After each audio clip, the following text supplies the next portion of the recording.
you very much for coming. You actually look absolutely superb from here.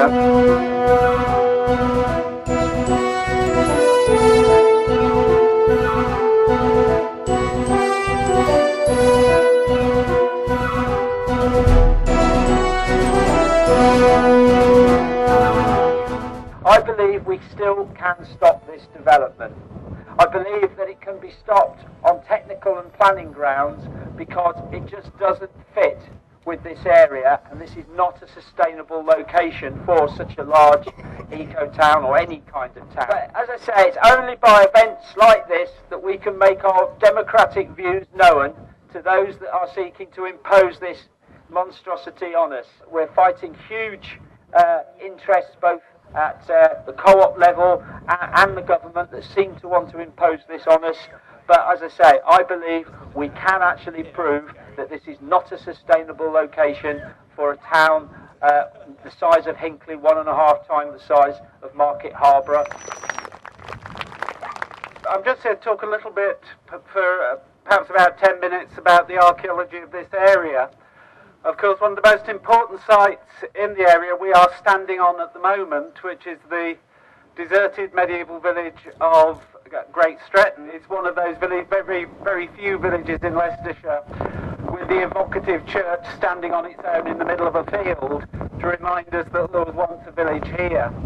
W.G. Hoskins, one of the most famous historians of Leicester, who started the science of English local history at Leicester, said many wise things to his students. One of them was, if you want to understand the past is older than you think. And the other was, if you want to understand the past, get mud on your boots. You have to go out into the countryside, you have to feel the soil, feel the stones, and look at the evidence around you. He had a very brief career as an RAF base. Many young men who came through RAF East Leicester, Leicester East, flew on their missions and never returned. They were all taking part in a very great adventure, a great mission to free us from a political system of tyranny, a political system in which the government is judge and jury in its own cases, a political culture which believes that the longer and more often you tell a lie, the sooner it will be believed. Now, there will be people here, and I'm not scaremongering because I don't know the facts and figures, but there will be people here concerned about the possibility of flooding. Certainly what I do know is that there's more water going into the Sence and the Soar. The existing flooded areas of the Sence and Soar will flood for longer than they did in the past. And finally, I thought I would just like to leave you with an image. And the image is this. Last winter we had 4 species of owl in the air. They're predatory. You ask, why do predators come to winter in the area? Well, obviously because they're part of a chain, a food chain, and they're at the top of it. And they only become because there are the other birds, smaller birds and small mammals that they can eat. And the small birds and small mammals only become because of the invertebrates and the seeds and the fruits that they can eat. We're a very healthy, very rich ecosystem. And we have them here. Now, if you went to Africa and you said, I'd like to see a lion or a cheetah, I wouldn't ask you to go and stand in the middle of a housing estate in Nairobi.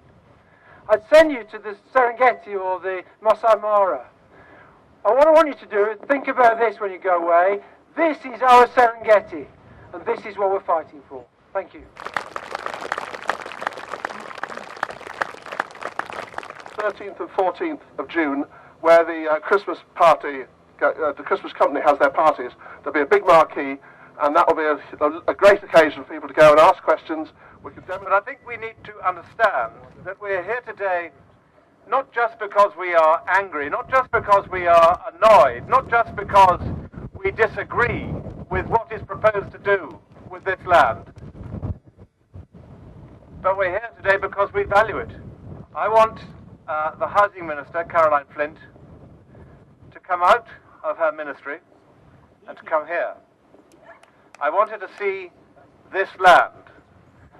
And I want her to see more than this land. I want to see her looking at you in the eyes and saying, I'm going to cover you with concrete and tarmac. So please, please, support CASCET. If you've got a few spare coppers, please let them have them so that they continue this battle. It's going to be time-consuming, it's going to be expensive, but I hope it is going to be worthwhile. I know it is going to be worthwhile. I am determined to do all that I can in Leicestershire and in Westminster to ensure that the developers and the government realise that what they will do to this place, if they get it wrong, will haunt them. Not just for this month, not just for next month, not just until October, but forever.